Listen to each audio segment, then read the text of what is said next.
Okay. Hello, guys, and welcome to our broadcast. Today, we're going to start things a little bit differently.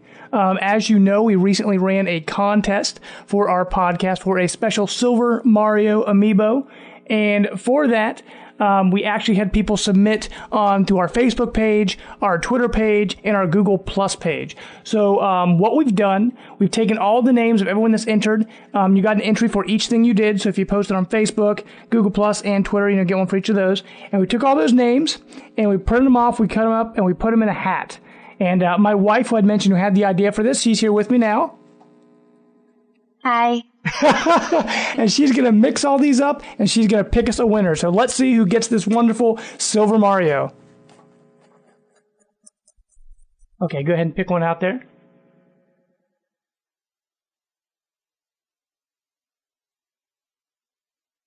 Okay, what do we got? Ryan Bremigan. Wonderful. Okay, guys, you hear that? Ryan Bremigan, you are the winner today. So hopefully you're happy about that. And with that, we will get on with the show.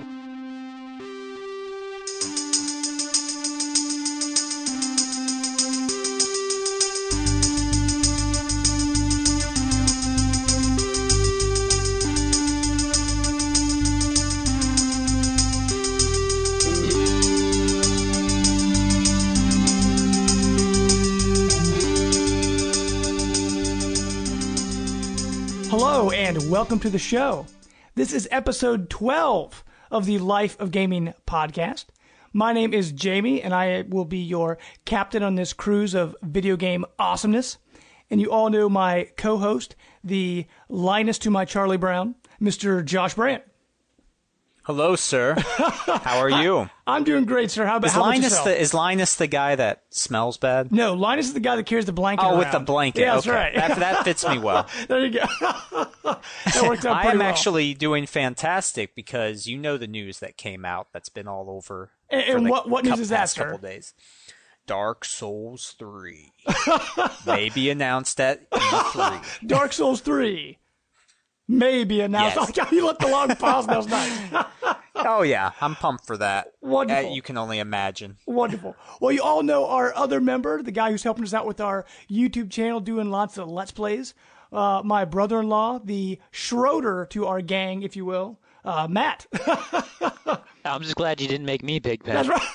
That's what I It's a pig pen. I went with Schroeder because you play pianos. I'm like, that fits pretty well. That's true. That's true. How about Nice. that? And he's blonde, so you're kind of, sure. I was when I was like 5. Now I'm brown. Yeah. So that worked out pretty well. So how you doing today, Matt? I'm doing good. How you doing? I'm doing good. What have you been working on for us? What are you throwing up on our YouTube channel for us? Oh, I've been doing a lot more Donkey Kong Country. They'll be coming out here. I actually finished it today. Took six approximately half-hour playthroughs to get through. Anybody who's watched it, you'll notice that I'm not exactly an expert at that game, but going through it, And People then like the we failure. also put up a Toe Jam and Earl video. That's right. That's right. Yeah. Which I accidentally left the mouse on. On your the software you're using to record it, the OBS, right? Yeah. Yeah. That program, you left the mouse on the screen. But that's okay. Nobody will notice that. Just keep that our little secret. Yeah. Oh, dude, that's hilarious. Well, as you guys know, this is our second episode of our E3 extravaganza. And like I said, each episode we're going to bring somebody back. So this episode we're actually bringing, he used to be part of the D-Pad Gamescast, but now that's changed. And we are going to introduce Corey from the Digital Nerd Advocates. How you doing today, sir? Hello, sir. Oh, man, I'm great. I went back and listened to that second episode I was on. That was like the first podcast I've ever been on. I was like, oh my gosh, I can't believe they are having me back. Dude. They're having me back. Well, you did good, man. It's your first show. Everyone's got to start somewhere. And then you have me follow Bobby twice. What's wrong with you, James? I didn't even think about that, man. That's hilarious. That was totally unintentional. You didn't scare off people, so we're good. Right. Dude, that's so funny. Well, welcome back. And I guess before we even get started, sort of let people know the changes you've been going through, like what's happening with the new site and all that. I know you got a podcast started now, so let us know what's going on. Yeah, well, as you guys know, I used to be part of the D-Pad Gamescast, and we kind of evolved it into the Digital Nerd Advocates, DNA for short. James and Josh obviously know you guys helped us out a lot with that. Oh, yeah. Then we kind of started the podcast about this week's episode 6 of the Digital Nerd Advocates podcast. Me and my partner Dan host that show. You know, after week 10, I think we're going to start having guests on. So, awesome. You guys are obviously first in line for that since you guys had me on twice. So, thank you. But basically, we've been putting stuff up on our YouTube. We've been putting videos up on the site and reviews, and it's basically kind of the same concept as D-Pad, but it's more structured, more put together, and kind of more of a solid foundation. So that's kind of what we've been doing. It's been kind of overwhelming, kind of the support that we've gotten from everyone, including you guys and Bobby and Alan and everybody. So that's kind of what I've been up to. Finally not working on the website, but well, dude, I mean, honestly, man, the podcast content is awesome, man. I really enjoy it each week, man. It's a good show. Oh, thanks a lot, man. I appreciate that. Yeah, and especially with like the DNA stuff. With us, we're mainly talking video games here. But I know with DNA, you're covering, like I said, TV shows and movies and all sorts of stuff. Yeah, we're trying. I mean, we didn't want to limit ourselves to games, so that's kind of where we went. But it's still kind of strictly games. We talk about. I mean, we have like an Avengers spoiler cast coming up soon. I just need to get Dan on the horse to go see that movie. Wow, wow. Yeah, I haven't seen it either. So, oh, Brant, you're letting me down, man. Gosh, Brant, you're letting gotta me wait until down. it's the cheap theater. Well, hey, Matt, I'm a Matt, cheapie. did you check it out yet? Have you seen Avengers? I watched it with you. Oh, that's right. Oh, that guy. Wow, I totally that blacked guy, out there. 2 seats down from me. Oh, who's that guy? Just my brother-in-law, yeah. Oh, yeah, I forgot he was over there. Dude, I've seen so many movies this summer. I totally forgot. My bad. But it is a good movie. Actually, the next movie I think we're seeing Inside Out. That's probably going to be the next movie. Oh, my gosh, that movie You're looks not going amazing. to see Jurassic World? No, well, Inside Out comes out next week, and then Jurassic World, I think, is the week after that. Oh, So, okay. yeah. Oh, really? I thought it was flipped. Is I it? thought Jurassic World came out first and then Inside Maybe. Out. Well, dude, if Jurassic World comes out, Matt, Either man, way, you gotta I'm go going to see that. both. Yeah, exactly. Because I know my wife will not see Jurassic World. Or if she does, she will not go willingly. Did you see that article about how like they're trying to make Jurassic World an actual franchise rather than just like a movie or here and there? They want to make it as big as Avengers and Star Wars. Apparently, that'd be kind of hard to pull off. I mean, I love Jurassic Park movies. I like them all. But trying to make it's already part though. Even It's three. already part of that universe. Yeah, that's true. Well, real quick, guys. First of all, we want to congratulate Bremy again, Ryan Birmingham. He was the winner of our Silver Mario Amiibo, which you heard at the beginning of the show. So congratulations to him. The way he won, like we mentioned before, if you can enter on our Facebook page, our Twitter page, our Google Plus page, and, the more you enter on those, you get entered for each one. So, he entered on all of them, and so he, increased his chances. So next time, make sure you do that as well. For this episode, being our Xbox prediction show, we're actually going to give away an Xbox prize today. Imagine that. Well, what we're doing, we're going to do a similar contest to our Silver Mario Amiibo contest. This time we'll be giving away a great game by Image and Form, SteamWorld Dig. If you haven't played that yet, you absolutely have to check it out. It just came out on Xbox One today. So that will be our contest for this week. So make sure to go on our Facebook page and like and share our contest post. Same thing with Twitter and Google Plus as well to get yourself entered for that.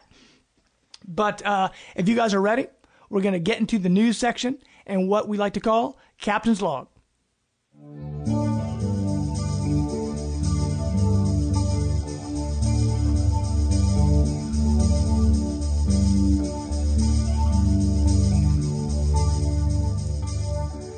Okay, with that, guys, like always, going to hop right into our PlayStation news. The big PlayStation news this week, it actually leaked early on PlayStation Store, believe it or not. The Uncharted Collection is going to hit, which everyone saw coming anyway. The Uncharted Collection will release this October, but they said it will have no multiplayer. It will no longer have any 3D support, but it will have access to the Uncharted 4 beta. So if you haven't played the Uncharted games yet, I don't know why you haven't. Maybe last generation, you had a 360 or something, but Uncharted is back. So I guess we'll start off. What do you guys think about this? I'm assuming it seems like the smart move with Uncharted 4 coming out. A lot of new PS4 owners now, part of the PlayStation family. What do you think, Corey? Do you think this is a good place for them to start? Well, I mean, I already have my thoughts on remasters, but sure. There's certain ones that there's certain ones that everybody wants, and then the other ones everybody's always like, man, why do they keep remastering their games? But then they bring out ones that they want, and they're like, oh, I guess I'm okay with it. But, I think that Sony really kind of has a weak lineup so far, and I think bringing Uncharted this fall is a smart decision. And then putting the multiplayer beta, I think they did that with Uncharted 3 with something. I forget. It went back on PlayStation 3, but I think I do remember that. I really think it's a smart idea to give incentive to buy the Uncharted games again. Plus, I got rid of my PS3 as soon as PS4 came out, and that was always the trilogy that made me second guess trading it in. So now that's coming out, I'm gonna okay rebuy with it. Yeah, I'm gonna rebuy it. It's that, and then I'm waiting for Mass Effect also. But Mass Effect. Mass Effect. Oh yeah, and honestly, Matt and Josh, I remember. I think it was Uncharted 2. It came out that year. We always do a big New Year's Eve party. All of us together with our wives and families and a bunch of other friends. And it all started one year. It started the year Uncharted 2 came out. It actually was just me, Brant, and Matt. We spent all night playing Uncharted 2 online. That was fun. Yeah, that was a blast. Because Matt, you weren't married yet, and my wife was actually working third at the time, so she was gone, and so just us guys just hung out and played Uncharted all night. Dude, that was some of the best multiplayer. Dude, that was awesome. I'm not a big multiplayer gamer, but Uncharted 2 and even to a lesser extent Uncharted 3 were amazing. Yeah. On that front. Well, Brant, what do you think? Are you going to be, because you own a PS4, are you going to be picking up this trilogy? No, with so many other games to play, I won't. But, sure. You could see this from a mile away it was going to happen. Yeah. And with, the people that are going from the 360 to PS4, I think it's a great thing that they're doing because now they can get amped up for Uncharted 4 next year. Awesome. And what about you, Matt? Do you feel the same? Oh, yeah, and I can guarantee one thing. What's that? With it being mostly single player, it's not going to be a Master Chief Collection. That is a sad day in Xbox history. And Naughty Dog, too. Yeah. They know what they're doing. I can't believe that game still is having issues. I know. Yeah, because Matt, like you and I, we're trying to play through Halo 2 just through co-op. And we get through halfway through a level and it crashes. It's such a pain. Well, last week we just had to go over. I came over to your house and we did it old school, which that way is still fine. Yeah, it still works. Very well fun. But the last time we tried it, we got on and we were pretty sure we were playing two different games somehow. We started off together in a room, but then we were like, "Where are you at? Where are you at?" And we couldn't find each other. You're right and I'm in front of me. Your guy is walking I'm in in the tunnel. circles. I don't see you. Yeah, it was. Yeah. I messed up.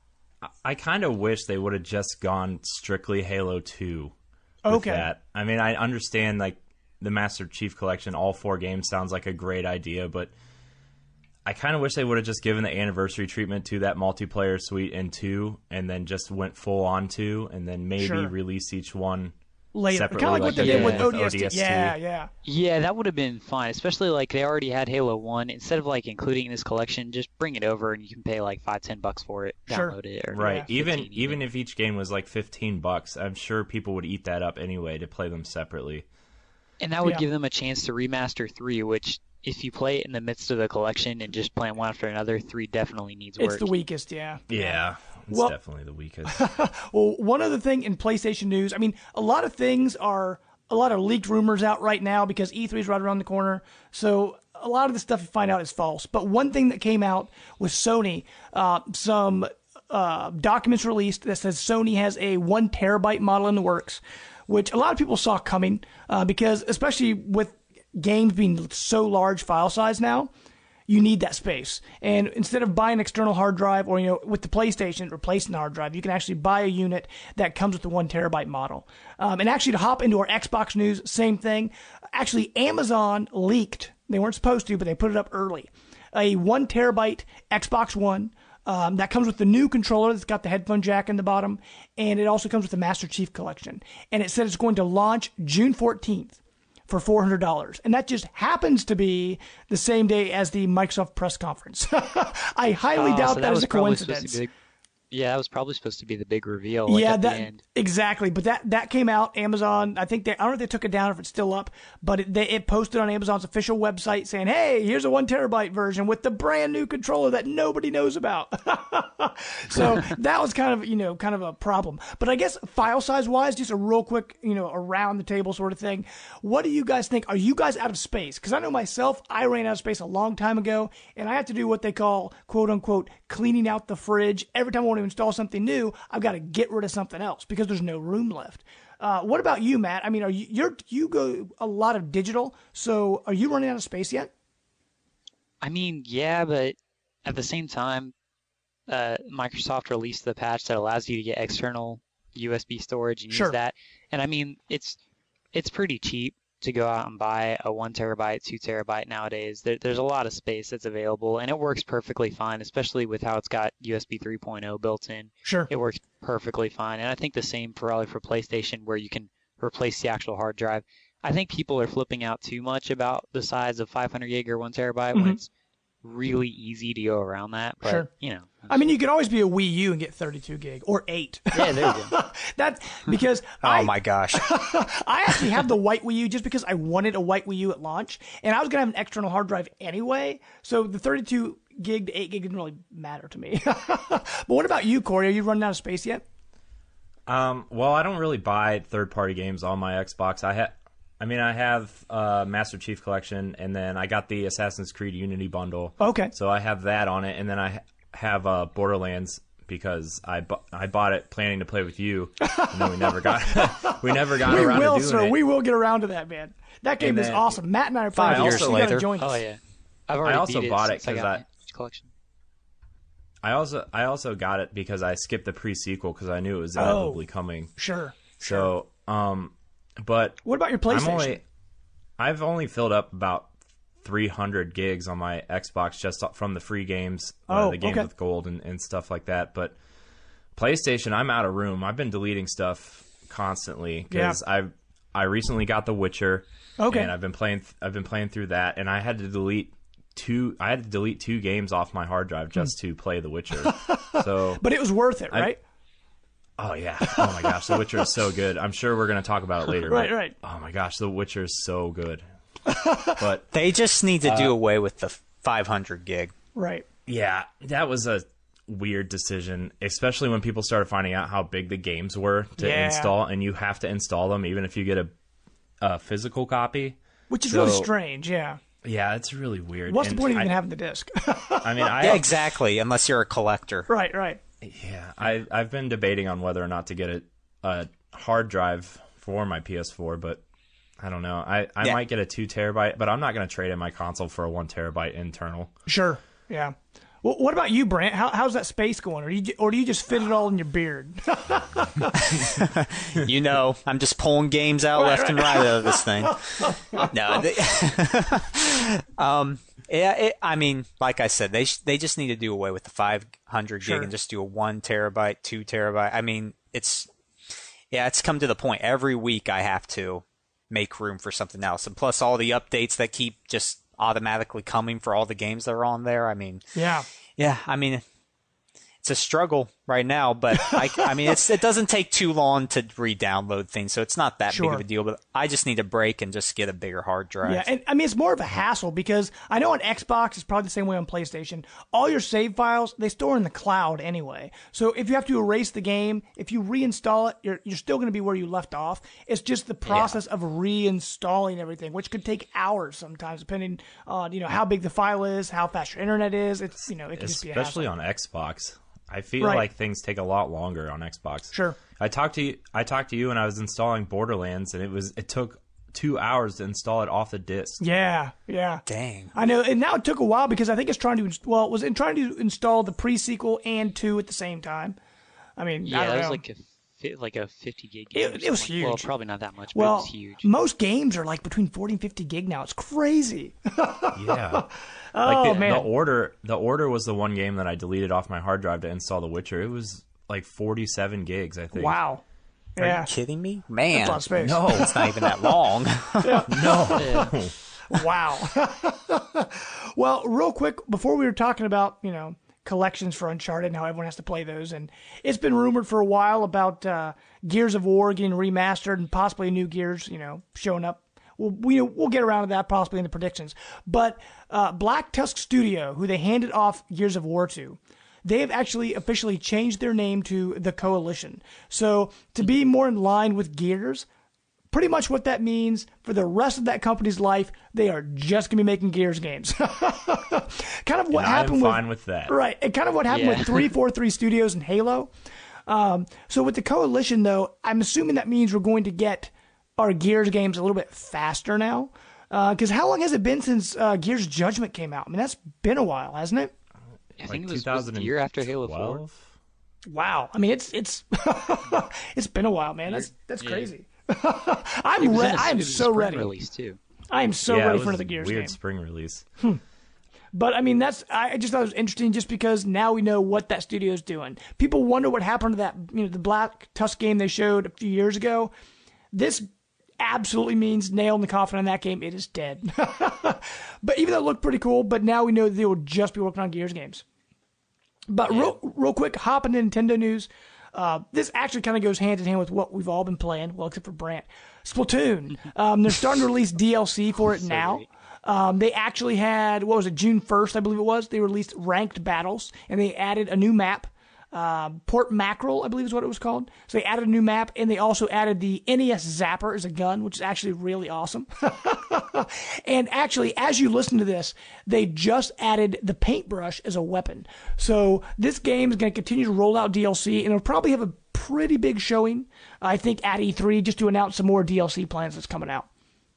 I mean, and then also part of this whole DLC thing, they also announced on Smash Brothers, Lucas, who they announced a while back is being added to the game. He is going to be added on June 14th. So the first official day, well, I guess Nintendo's conference is on the 15th, but on the 14th, when everybody else has their conferences, Microsoft, Sony, EA, all those, that day is when Lucas will be added to Smash Brothers. So if you're playing Smash Brothers, enjoying that game, and I'm actually super hyped for Lucas. I don't know about you guys, but I actually really liked him a lot in Brawl. But I guess right now, what do you guys think about the way Nintendo is handling their DLC plans? Matt, I guess we'll start with you, man. I think with Splatoon, it's fine. I know a lot of people have complained about the content of that game, but I honestly think that they have it all there. It's just they wanted to get their servers right. They wanted to make sure everything was functioning okay. And I haven't seen too many hiccups in their servers since they actually, I think for one night there for half hour, an hour, it was down, and that was about it. Yeah. Other than that, it's ran fine. And when they released Port Mackerel, it didn't have to download anything. It was already there. Yeah. I think it's all great. Actually on the disc. They're just kind of unlocking it. Sure. Little bit at a time. I am kind of interested though. Like you said, they're gonna have a big showing at E3, probably with the Splatoon. Yeah. With the whole fact that your character has gear of different kinds, could you imagine a Mario hat or stuff like that? Maybe use your amiibo to unlock them. Games. That would be awesome. Well, not even amiibo, but just they released the NES Zapper. I'll bet maybe a Mario hat or something like that has a certain powers or something. But I think it's fine overall. And I am actually one prediction I didn't say last week. I think they're gonna announce Ice Climbers for Smash Brothers. They need to come back. Ice Climbers are awesome. They were my go-to goofy team. Well, what about you, Corey? I mean, are you liking Nintendo's DLC plans? Kind of how they're more slow about rolling it out. But what do you think about that? I mean, even starting with Mario Kart, I thought that was really smart, and now they're doing the same thing with Splatoon, rolling everything out week by week and giving us just small bits and pieces. I think it's at first on the surface it looks kind of weird and not enough content on the disc, but I think that it's smart. It keeps people coming back, and it keeps people coming back to see what's new every week. I like the NES Zapper. I haven't gotten a chance to use it, but I've been looking at it. I haven't been able to purchase it through the store yet. Sure. But yeah, I think it's really smart. I think Nintendo's handling it very well. And the fact that like all of it is free, it makes it that much more intriguing to see what else they have. Sure. I think. Yeah, I mean, it'll be interesting to see if they're going to add paid DLC. I'm assuming they will in the future. I don't know. But if they do that, it's probably going to split the audience a little bit because they're going for more of that family-friendly audience. And I don't know if they want to pay for more DLC. They'll take all the free stuff they can get. But paying for it, I mean, you have to have a different, almost like a gamer's mindset to understand why that's important.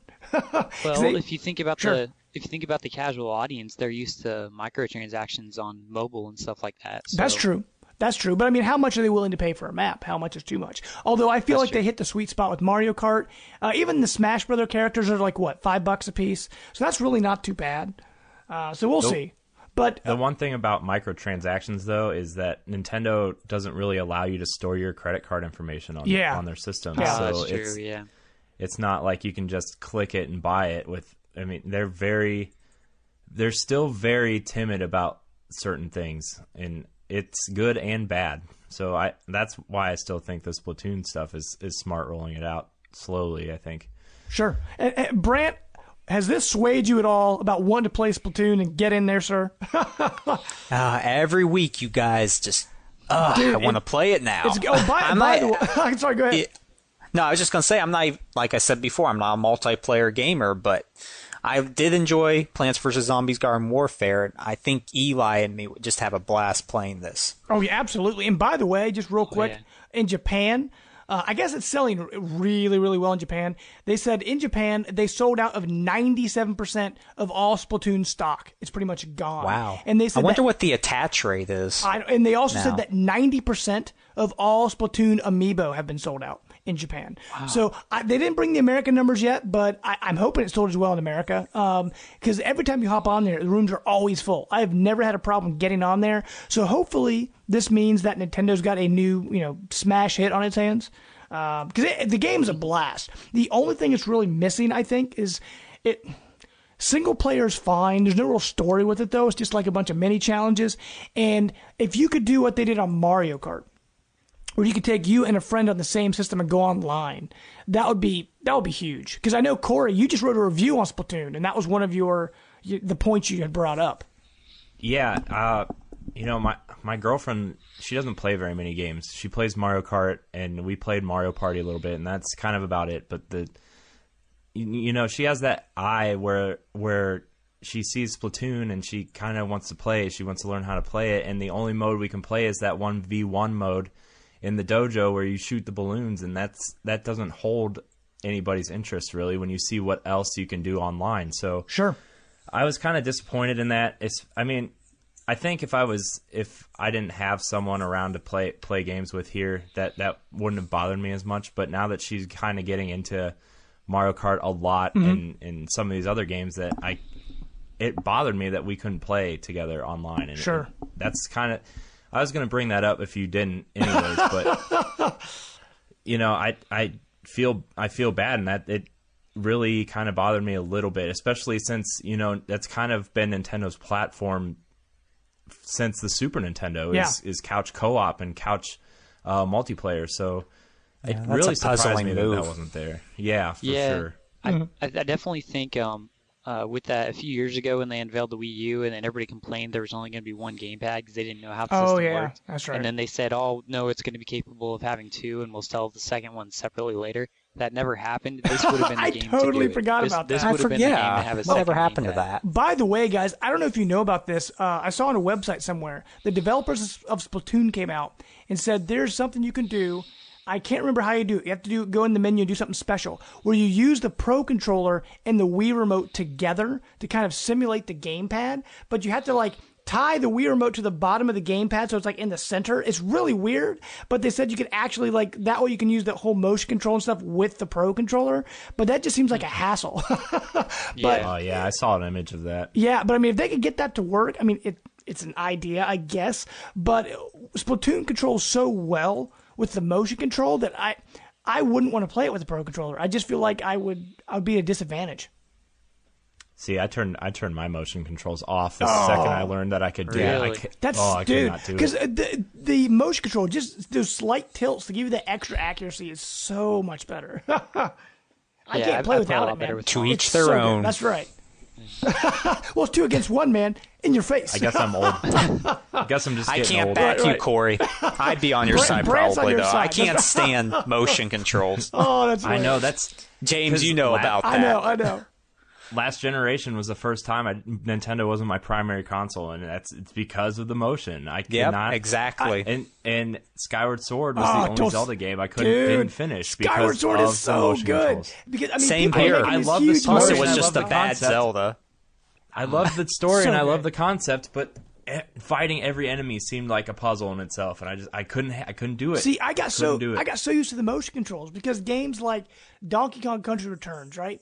The Wii game, you use the Wii remote and nunchuck, and you sort of waggle the remote to do your hand stuff. I don't like holding that thing sideways. But either. no, I didn't hold it sideways. I hold it like use the nunchuck and the Wii remote separately, 2 separate hands is the way I play it. Okay. So then when I got around to Tropical Freeze, I could not play it with the Pro Controller. I had to play it with the Wii remote and nunchuck, and that's the way I played through that game. It just felt comfortable to me.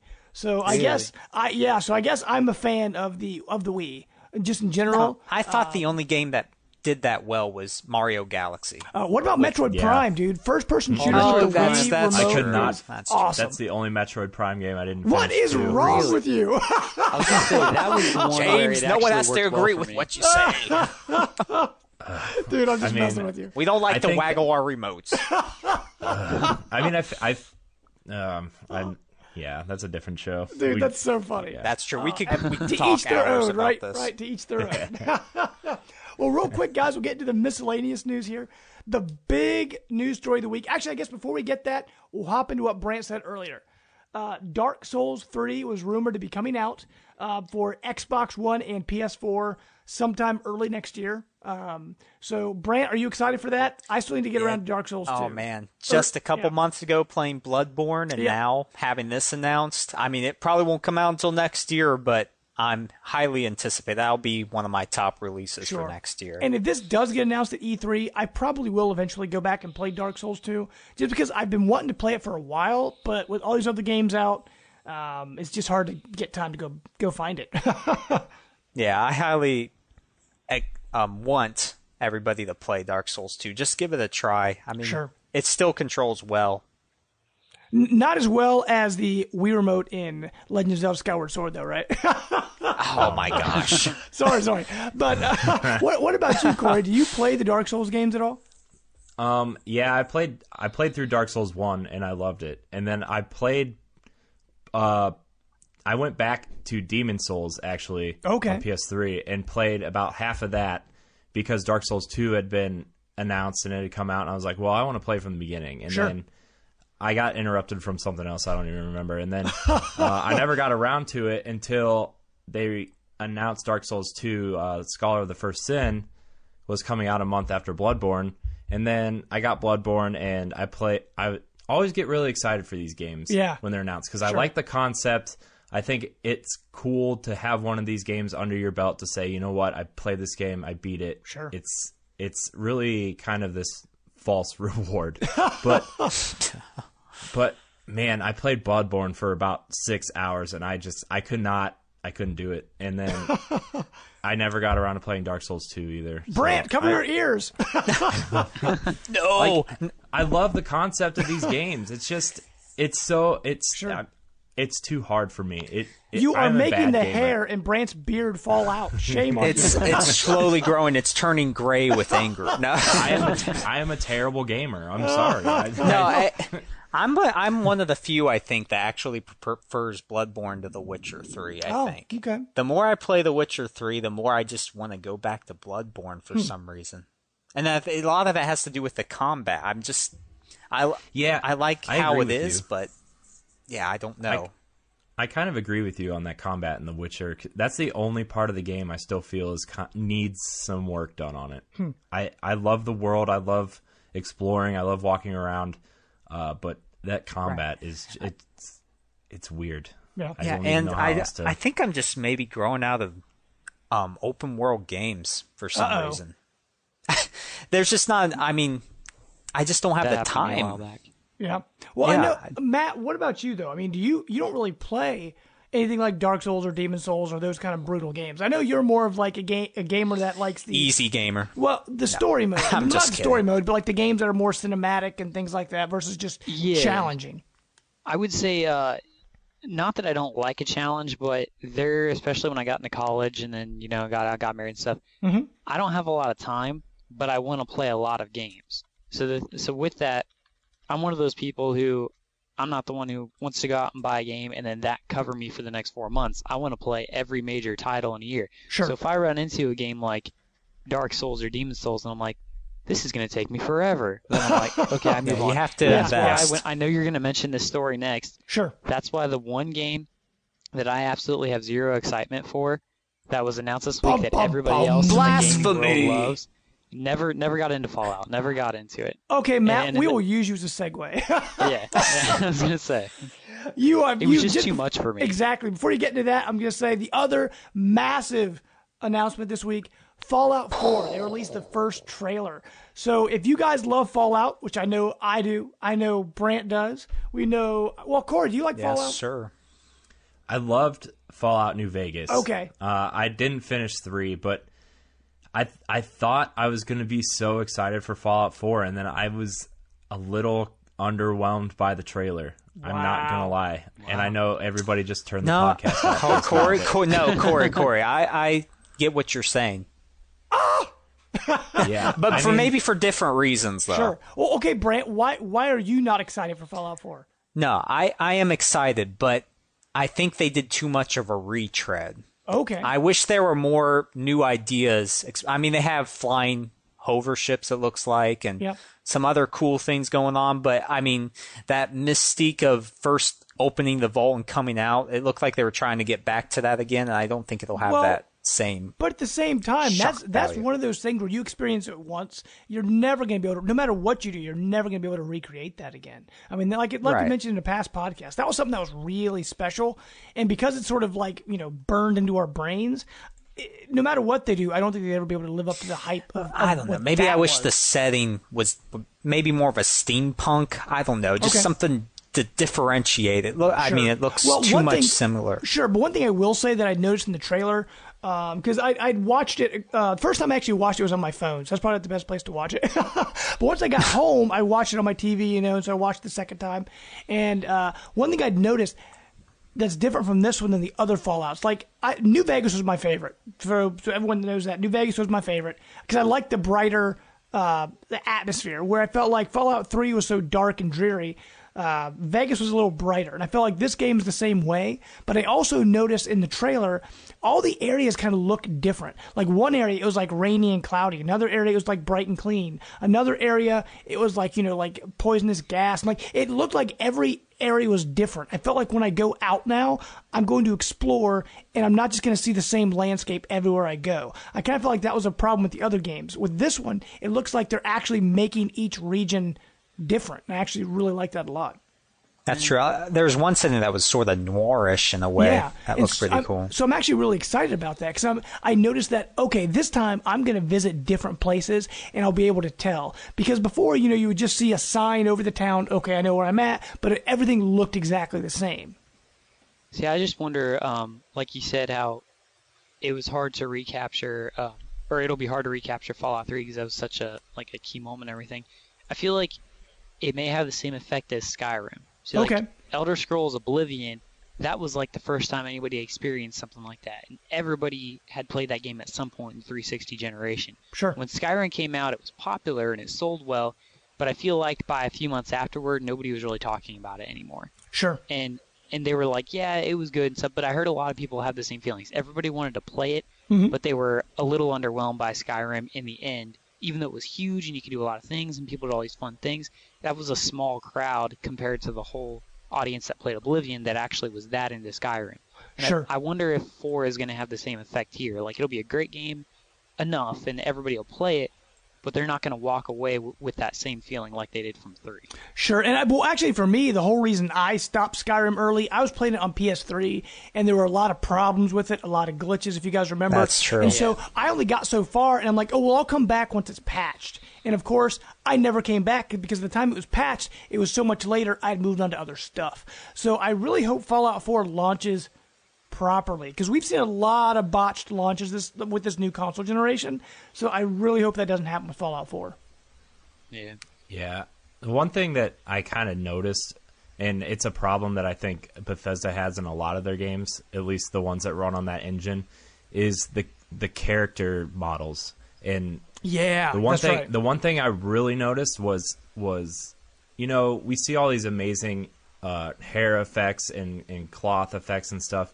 That first image of the dog walking through the house, it didn't have any type of fur. It just looked flat. Effects. Yeah, everything looked really flat. It looked really.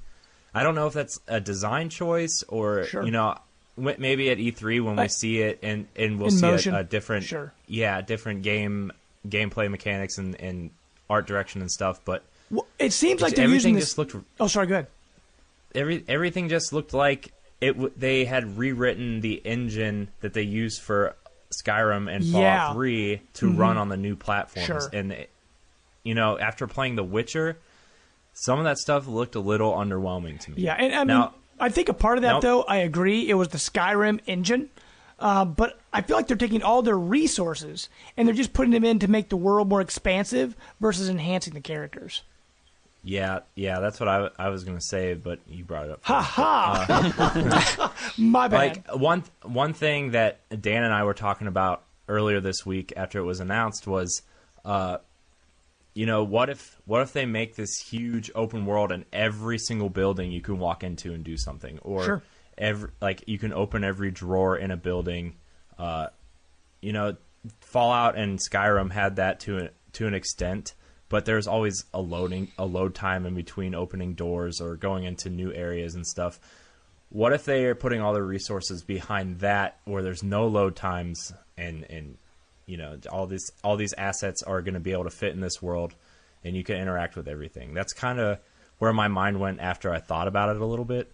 So sure, yeah. Hopefully they just clean up everything with the past Fallout games, just make it more seamless, works better, combat, controls a little better. Hopefully they fix some of that. Yeah, I hope they really fix the combat too. Fallout 3's combat was kind of, Well, I mean, bland, the VAT system, it was good. Yeah, but the VAT system was there because they knew their combat was bad. Well, I feel the shooting mechanics were bad. You had to use VATs. Yeah. Right. Yeah, but with that, if you guys remember, I think Fallout 3 and New Vegas both had some,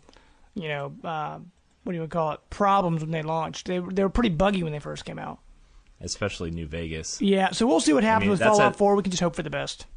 Yeah, other than that, we're super pumped. That's an Obsidian problem, though. Yeah, that's true. Their games are always buggy. South Park was really buggy, too, when it came out. Well... So yeah, good gaming. Yeah. Well, real quick, guys, we're going to get into our bargain gamer section, which we call My 2 Cents. Although, one thing I will say, there are a lot of consoles that are for sale right now. So with E3 coming out, you want to check out, get a new PS4, Xbox One. You can check these deals out. But at the same time, there's 1 terabyte ones might be right around the corner. Who knows? But for PlayStation, real quick, Walmart's doing a deal. For $400, you can get the PS4 with The Last of Us and an extra controller.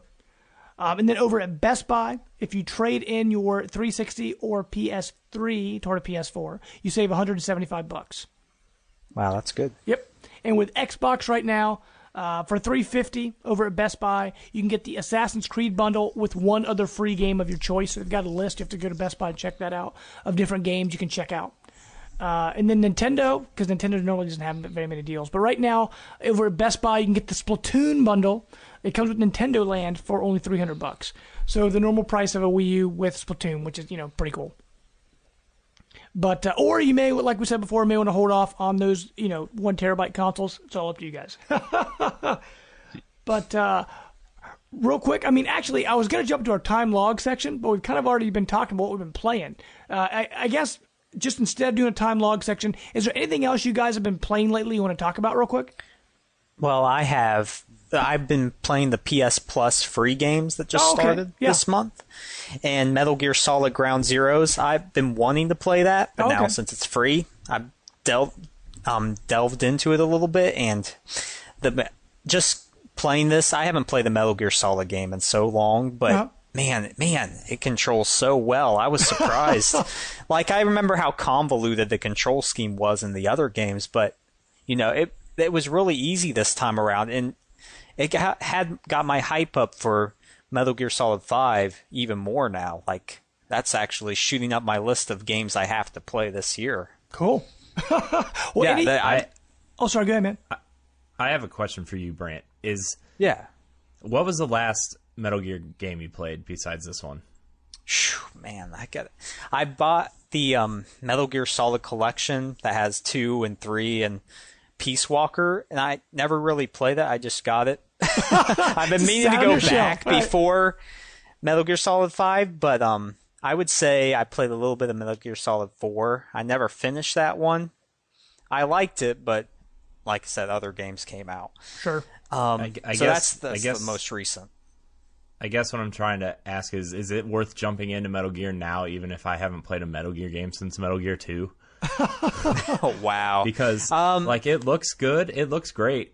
I'm afraid I'm going to be so lost because Metal Gear is one of those games where even people that have played every single game are still lost in the story. You know what? Don't even think about the story. If I were you, the combat and the mechanics are so different this time around. I would recommend playing Metal Gear Solid Ground Zeroes, just starting from there. Just play that, because that'll get you in the mood for Metal Gear Solid 5. And I think that's all you need. Now I'm probably not going to go back and play those other games, but this is enough just to whet my appetite and say, oh yeah, man, I still love Metal Gear Solid. This is pretty tasty. Yes. I know that, Matt, you and I have been playing a lot of Splatoon lately. That's pretty much all I've been playing with my free time lately. Is there anything else you've been playing lately? Other than finishing up Donkey Kong Country, that's pretty much it. Cool. What about you, Corey? Anything else? Well, I just finished Shovel Knight for the 3rd time. Awesome. Oh, man, that game is so good. That game, man, every time I play it, the mechanics and the art style are just... I just want to keep playing it. I wish there was more, and I hope Yacht Club, after this Plague Knight DLC, has plans for more DLC and a sequel, because Shovel Knight is probably the best game I've played in the last 5 years. Yeah. And wow, it's so hard though. Well, you've heard the rumors though, right? They're talking about maybe doing a Shovel Knight 64, like trying to go, or Super Nintendo, and then move on up. Yeah, I saw that. I did see that. That would be pretty cool. I think a 16-bit Shovel Knight would be interesting. Sure, that would be great. That would be awesome. But just skip the 64, please. Right. Yeah. Oh, come on, that'd be hilarious. Other than Shovel Knight, I've just been playing Splatoon like you guys, and a little bit of The Witcher. I'm about 6 hours in on The Witcher. That's really about it. Cool. Well, real quick, we'll jump into our topic of the week. Hit it, Mr. Brant. E3 hype train. E3 hype train. True. Dude, that cracks me up. I want to give a shout out to the DLC podcast for helping me come up with the inspiration for that. So. But other than that, yeah. That was awesome, sir. Thank you. Oh, thank you. Well, real quick, guys, we're going to do what we did last time. I'm going to do a brief history, this time of Microsoft at E3, just sort of remind you guys of where they've been, so you can hopefully guess where they're going to go. Although I will say, going through the history of Microsoft, it's not nearly as eventful as Nintendo, but I think that's mainly because Nintendo's been around quite a bit longer. They sort of have the E3 thing down. Just sort of formed the whole video game craze and all that. But real quick, I'll just hit some stuff that happened with Microsoft. They got into it, obviously a little bit later than everybody else. They're the newest company of the three we're going to be talking about with PlayStation next week. But with Microsoft, they didn't really jump into E3 with the Xbox right away. With them, what happened, if you guys remember, in 98, when the Dreamcast came out, that actually ran Windows CE for its operating system. So Microsoft was actually there to talk about the Dreamcast and their operating system and how it was going to do all this extra stuff, which obviously never really happened. Because by the time the Dreamcast came out, they had to cut back the operating system so much, it didn't really do half the stuff they said it was going to. But in 98, they were at E3 just to talk about the Dreamcast. And actually, I loved my Dreamcast. It was a great system. But that's where Microsoft started. After that, in 2000, that's when they unveiled the first Xbox. And originally, I don't know if you guys remember or not, the design of the Xbox was actually a giant X. Like, it looked insanely big. And of course, they trimmed it down a little bit, although the original Xbox was still massive. But at that E3, they showed off Halo and Mech Warrior 4. Those were the big games to show off with the first announcement of the Xbox. Although Halo originally, if you guys remember, it was more of a third-person, I think it was like a third-person shooter. It was going to be RTS. Yeah, it was going to be RTS for Apple devices, actually. Yeah. And so, I mean, they changed that over because in 2001, that is when they started, actually releasing the original Xbox. The Xbox was out by 2001, although that E3, they had a lot of hardware issues. They had a lot of their demos crash. They didn't know how to talk to the press yet, so they were having a lot of problems. Although that year is when they first showed Halo Combat Evolved as a first-person shooter. So the Halo we know now, 2001 is when they announced that. And the big launch games for the Xbox, original Xbox, was Halo, Oddworld Munch's Odyssey, and Project Gotham Racing. They also had Unreal Championship on there, because what Microsoft was trying to do, they were trying to bring first-person shooters to make them like a mainstay on consoles. Like, no one else has really done that before. So in 2001, they started showing off what they had. And in 2002, they're showing off more games, but they actually announced the start of a new online program called Xbox Live. That was all the way back in 2002. So they announced it for the first Xbox. And with that, it was mostly to get DLC and, play online together, but that was it. I mean, it was pretty much bare bones, bare minimum. And they announced more games for the Xbox, the original Xbox. They had Crimson Skies. They had Dead or Alive 3, so that started there. They had a remastered of Metal Gear Solid 2. They had the start of Ninja Gaiden. And they also had Psychonauts. Psychonauts, which is an awesome game. I actually own that on PC. But those were all the big games coming out in 2002. And they also announced that year Steel Battalion. I don't know if you guys remember Steel Battalion or not. That giant controller. Yeah, that 40-button massive controller that just... Like, the thing is huge. And I don't know if anyone ever bought that thing. But, I mean, who would pay all that money for one game? At the local trade-in shop right down the street, they have the controller and the game just sitting behind the counter, and I'm just like, man, they're still asking $100 for that. Wow. That controller, you should do like a let's play on that. Oh yeah. Yeah, go ahead, Corey. Go buy that for us and show us how it works. You got plenty of money to throw away, right? Yeah. Right. But in 2003. The original Xbox was starting to get its feet under it. People were starting to buy it, and they announced new game series. That was the start of Fable. They also had Knights of the Old Republic that year, which is another game I actually owned on PC. And they also announced Halo 2. So Halo is starting to take off. They realized, hey, this Halo thing might be a pretty big deal. Maybe we should make it. I will say going back, Halo being a launch title on Microsoft's first ever system, that's got to be the best launch title on a first system, probably. Well, I'd say the second best next to Super Mario Brothers on the original Nintendo. But that's a great way to start. Oh, absolutely. Super Mario World. Oh yeah, I was gonna say Halo... Super Mario World, Mario 64. That's true. Yeah. Halo really put them on the map. I mean that. Now, I just replayed it on Master Chief Collection not too long ago, and that game is kind of hot garbage, but back Halo 1? Yeah, Halo 1. That's putting it lightly. Man, but back then, man, that game, I bought an Xbox specifically for Halo and KOTOR. That's when I bought my Xbox, and those are the only two games I own on Xbox for a long time, and I don't regret buying an Xbox for that. And then I just kind of stuck to Xbox ever since then until now, actually. Huh. Well, really, with Xbox, though, the funny thing is, it almost was like they didn't want to fully commit, because all those big games, even the first Halo, KOTOR, Psychonauts, all those games, I had those on PC. Well, not Halo 1, but I know it was on PC. Gearbox actually did Halo, I think it was Gearbox, did Halo 1 for PC. Yes. So all the really big games on Xbox were also on PC. Yeah. Although they were bringing the games to your TV for the first time, which is pretty great. In 2004, they took Xbox Live another step further, and they released the first ever Xbox Live Arcade. So all those indie games, all that stuff started up in 2004 with Microsoft. Is that, hey, we got this great online service. Check out these games. And they announced Xbox Live Arcade for the first time. Also, and Pac-Man for $15. I forgot about that. That's right.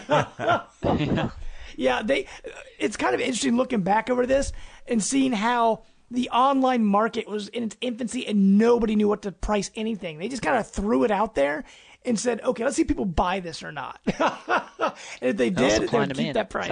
Yeah, right. So we'll see. I mean, things have started to level out now. Now we say, okay, that game's worth $10. Okay, that game's worth $20. But back then, you had things like that, and eventually you had things like horse armor and stuff like that. No one knew what they were doing. Yeah. Horse armor. But also in 2004, the big stuff that year, they actually had Call of Duty Finest Hour. It was on the original Xbox. They also showed off Forza Motorsport for the first time, Knights of the Old Republic 2, and Half-Life 2. Oh. Half-Life 2 was on the original Xbox. So those are the big games out in 2004. So they actually, if you look at their lineup, and every year at E3 because the next year in 2005, 360 comes out. But if you look at 2004, they actually made a lot of progress and had a lot of really good games on their system. Yeah, they were what they could have pulled off. Yeah, they were innovators in the internet phase. Absolutely, of gaming. Oh yeah. I mean, they Xbox Live is the basis for what everybody tries to do now, except for Nintendo. But, I mean, you look at PlayStation Network now, like you can totally see where that evolved from what they pulled from Xbox Live. Right. It was such an innovative platform at the time, and it's still building. It's an impressive feat for someone who had just put out their first console. 2 years later, they put out this super online service that it was really impressive, and I mean, you can still see that today. And now that everybody's playing catch up still, right? Yeah, exactly. Yeah, that and the first-person shooter thing. How they were the first to really push first-person shooters to that extent. What, GoldenEye doesn't count? I mean, that counts, but I mean, like on a massive scale. Yeah, no, absolutely. And doing the whole twin sticks, and they kind of, that formula they made for Halo has kind of been, that is the formula to use on first-person shooters on consoles now. I mean, it's changed obviously a little bit, but I mean, that was the real starting point for first-person shooters. I remember back during that generation, I had a GameCube, and that was my only system, and I had Medal of Honor Frontline. It was one of my favorite shooters to play for that. But how you shot with the A button, and you used like Z to kind of like click it in and then move your stick around to kind of your sticks were actually strafe. So like that was the classic mode. They did have a version like the Halo version where you use the sticks, but I didn't like it. I was actually more comfortable using the A button as the shoot button, because if you think about it, before then that had always been the shoot button. To actually make it the trigger, that was like Halo's. Yeah, that's true. And might have been a game or two before that. But. Sure. And I mean, another thing Xbox did, Microsoft was really trying to make the Xbox the PC, almost like what they're doing with Steam Machine now in a way, because what they did, it was the first system that had hard drive and like a full online service. It had all these features that nobody would ever think of throwing into a console, and they did it first. And in 2005, like I was saying before, 2005 is when they announced the Xbox 360. And with the Xbox 360, that year, they showed off Gears of War. They showed off Cameo. The King Kong, Peter Jackson's King Kong, the movie, the game. And Perfect Dark Zero. And those were the big titles. And that's when they bought Rare, and everyone was like, oh my gosh, they're making another Perfect Dark. And of course, we all know how that turned out. But at the time, that hype was huge. And really, of those games, besides Perfect Dark, I loved Gears. I actually really enjoyed Cameo. They're actually making a sequel to Cameo, but it kind of, I don't know when it fell apart, but I think that was that also Rare? I'm trying to remember who made Cameo. And then Rare made Cameo. Yeah, and then King Kong, at the time, that was like a really impressive game. Like, it looked really good. Yeah, the King Kong animations were amazing, and fighting that T-Rex. Yeah. There's nothing else I played like through it. the whole game. That was the easiest 100 achievement points. Yeah, all you had to do is beat the game. I got. Yeah, and that's another thing. Yeah. I was in Walmart, I think, and I was waiting on a 360 to launch, or maybe it just launched and I wasn't able to hook one up in the first week. And they had the console set up to where you could play it. And I played the King Kong game, and it was the level where it was raining and then the T-Rex was chasing you. I freaked out. That was the most realistic thing I'd ever seen in a video game in my life up to that point. Yeah, I mean and another thing that Xbox did that no one else had done, achievements. Like when they launched the 360, they did achievements.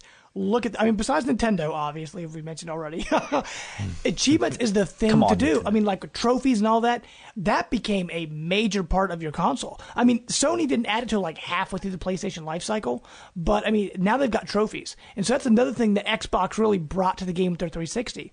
They had achievements. So I mean that was awesome. And besides, although one thing I will say about the 360 launch was marred by the red ring of death. Yeah. Do you guys remember that was the biggest hardware failure of any console launch? I mean, I think part of it. Do you think? I mean, what did they say was the cause of that? I mean, it was like something was soldered wrong, heating. or yeah. Yeah, it was like it got overheated too easily, and it caused something to, I don't know, the Melt specifics of it, inside. like melt or yeah. So I'm assuming they made this. I mean, that's probably why they made the Xbox One so large with so many fans. So the 360 was so small and compact. I mean, it just kind of, yeah. I just remember that thing just sounding so loud. Oh, I could use it as a fan at night for white noise. I actually bought one of Dude, that's those. hilarious. To help with the red ring of death, they had those attachments on the back. There Oh, were the those fans. fans. That you Yeah, I plugged had one of in, those too. and it like spun. Yeah, I had one of those, and I actually after like it started coming out that all these red rings happened. I read online someone said if you're not setting it flat on the ground, if it's like hanging up in some way. So I had this little thing rigged where it was like a little stool, and underneath I had duct tape, and it like held it down, and the system was literally floating. Oh, dude, that's A hilarious. levitating 360. Anything you could do to it play your was, games. It was a launch system, and it lasted me like 3 years, and the only reason I think it actually got the red ring was for the last year I actually did set it on the ground. Got it. So like, hey, it worked. See, and I remember another thing. My 360 actually, I had a launch one for a long time. It wasn't like right at launch, but I remember the year it came out, like in that November. I heard our local Walmart on New Year's Eve was going to get like 10 or 12 systems in. And I had no plans that year. So actually my wife, my girlfriend at the time, obviously, she went with me New Year's Eve to wait at Walmart till midnight hit so I could buy a 360. So that's how I got my first 360. And that lasted me a long time. Honestly, it lasted me through most of my college. And then in college, my friend and roommate Brandon at the time, who was my roommate, he left my 360 on all night, like watching movies or something. He actually just left it on. And the next day, it started freezing up, glitching up. I'm like, no! And like after that, like I had 3 red rings. It was just a mess. And I never got a good 360 after that. So that's the one you sold me that was already broken. That's right. No. You did. You bought my 360 and you played a lot of good games with that. Yeah, I mean, it lasted for a while, but yeah, eventually it red ringed and so forth. Even though it had these red rings, I mean, they still kept releasing awesome games because in 2006, the 360 was out, and that's when they really started pushing games. 2006 was the second year. They had BioShock, Fable 2, Forza Motorsport 2, Grand Theft Auto 4, and the first Mass Effect were all in the second year of the 360. Dang. Well, that was like into 2007 a little bit, but they were announced. Yeah, so that's just for being 2 years out. I mean, that's a pretty big deal. Especially getting Mass Effect 1. Yeah, Mass Effect 1. Especially getting Mass Effect 1 exclusively on that system. Yeah. Man, that was a huge get. I mean, Mass Effect is still one of my favorite games of all time. That whole trilogy is just amazing. Even I'm one of those people that really like the end of Mass Effect 3. Yeah. But man, Saren is the best villain of any I game agree with you there. Yeah. I remember you mentioning that on your most recent episode of your podcast. I was like, actually my question. You read it off. Right. When you were saying that, I was like, yep, I totally agree with you. But also with BioShock, I was going to say BioShock, I barely ever buy collector's editions, and that was an exclusive too at the time. And I was so hyped for BioShock, I actually bought that collector's edition that came with the Big Daddy and everything. I was so hyped for that game. But sorry, Matt. And fulfilled it.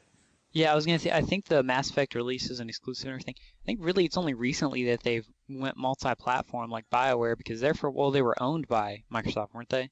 BioWare was? I don't... Or somebody, because... They had the publishing rights to Mass Effect. Published, and that was it, because BioWare made Coder 1 and 2, which were both basically Microsoft platform exclusive. And then Mass Effect. So basically, up through the first Mass Effect, all of those games they were making were Microsoft platform exclusive. It wasn't until Mass Effect 2 came out and they were owned by EA that they were like, oh, we'll go multi-platform. So they've really always had a close relationship with Microsoft. Even Mass Effect 2 was exclusive for almost a year. Yeah. Though. So.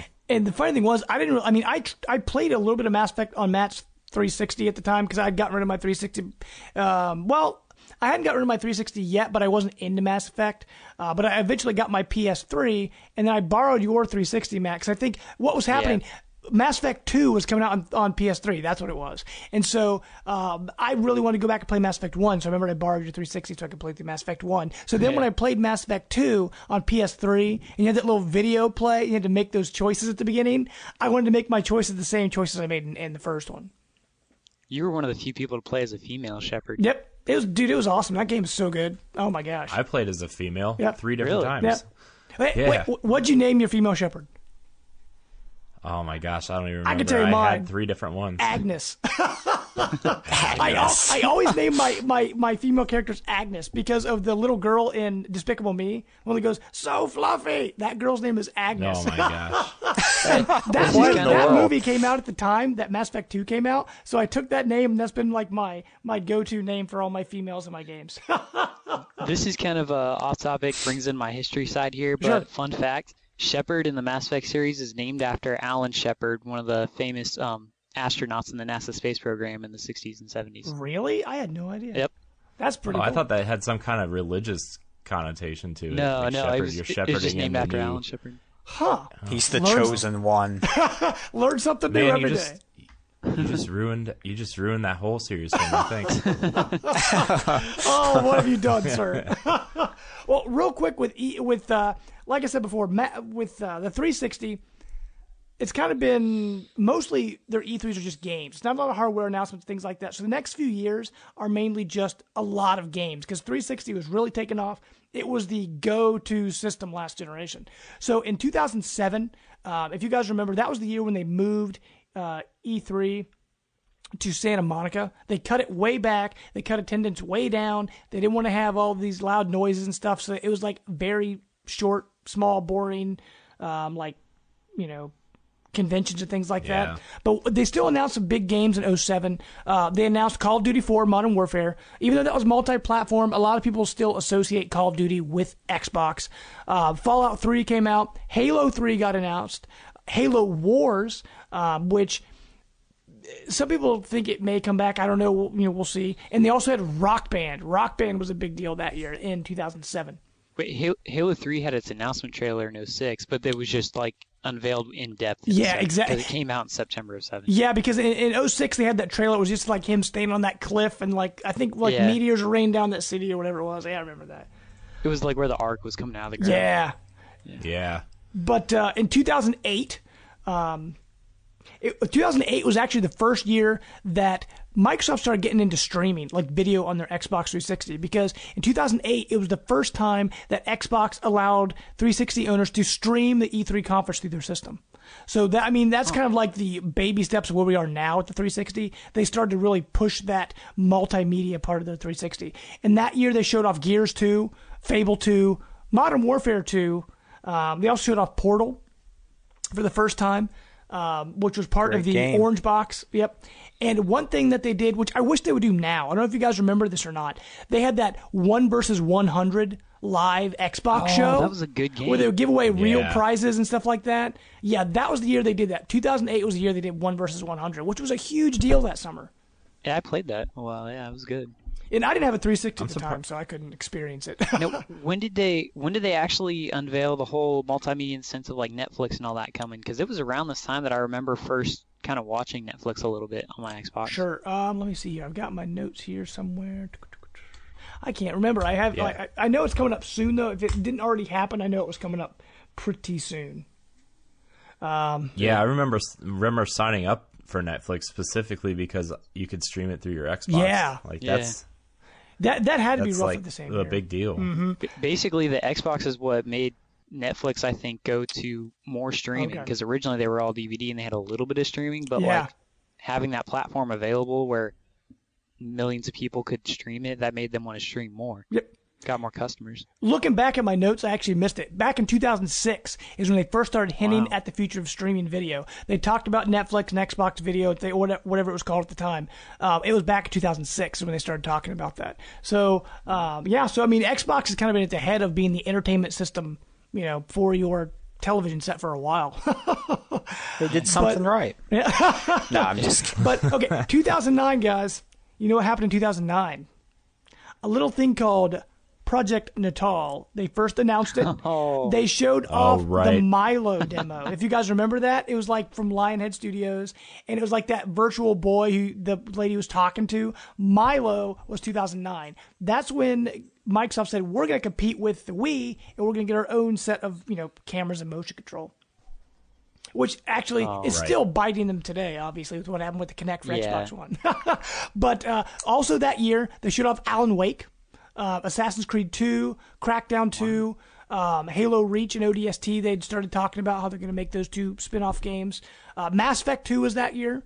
So, I mean, it was a lot of sequels that year, but the big thing that year was the announcement of Project Natal. Because in 2010 is when they actually said, okay, it's no longer Project Natal, it is the Kinect.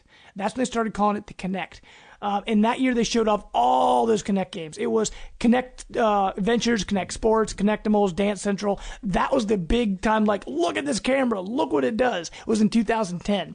And in 2010 was the first time they showed off the remodeled 360. So it took them until 2010 to remodel the 360 to get away from that red ring of death. I forgot how long that took. I remember right when that happened, I traded in my 360 just to get the redone one, slim one, so I wouldn't have the red ring, because I had already gone through two 360s at the time, and I was like, man, I need this because I don't want to experience another red ring. I still actually had my white. I still have it today, actually, my white Xbox, because I had just got a new one. And with the external hard drive, I downloaded a bunch of Rock Band songs, and I'm like, I don't feel like re-downloading all these, so I just kept stuck with it. Well, dude, I know your 360 now, like the doors are falling off of it, and you have to like hit it to make the drawer open. Yeah, but it works. At least it doesn't overheat. That's right. But the weirdest thing about that conference, though, those conferences with Natal and Kinect, was that annoying dude who always wore sunglasses on stage and thought he was so cool. I don't remember his name, but you guys know who I'm talking about. That's where he's like, everyone want to know what the bottom of the foot of, what was it, the bottom of the avatar's foot looks like. He's like, bam, and the foot went all crooked. That guy. Guy. Hey, Brant, you never really got into motion control. You didn't have a Kinect or anything like that, did you? No, sir. You're all proud of that. And I do not care. Right. But in 2011... the year before they announced the Kinect and all that, the new hardware and stuff like that, 2011, a lot of people called it the year of the sequel because all they had was sequels. They had Dance Central 2, Halo 4, Gears of War 3, Mass Effect 3, Modern Warfare 3. Like, it was just all sequels. That's all they had in 2011. So there was nothing big, but what they brought, people were excited for. It's kind of where we're at now, though. Right. Not very often. There's only one or two actual new IPs announced every year anymore. Yeah, most of them are sequels. Very true. And in 2012 is when they really started talking about the apps they were going to add to the Xbox and the technology it was going to have. It was the first time they showed off Smart Glass.